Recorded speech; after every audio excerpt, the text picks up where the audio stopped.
Darllen y map yn iawn, gan Morys. Cerwch i brynu map go fawr. Dodwch o ar led ar lawr. Gwnewch dwll pin trwy bob un llan, nes bod na dyllau ym mhob man.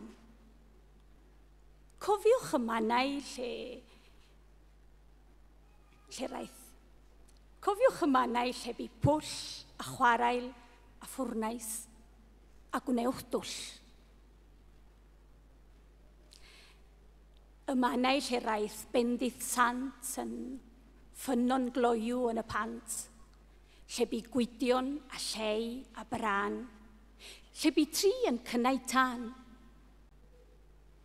Y llyn a'r gloch o danon fyd, dwll yn y mannau hun i gyd. A'r mannau y gwyddoch chi amdanynt, a chlywais i ddim si amdanynt. Wedyn, o fewn lled, stryd neu gau, tarwch y pin ar man lle mae hen ffermydd, thai teras bach, eich tylwyth hyd y nawfed ach.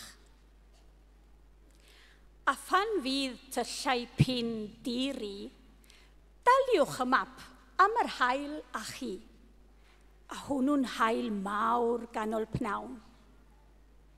Felly mae darllen y map yn iawn.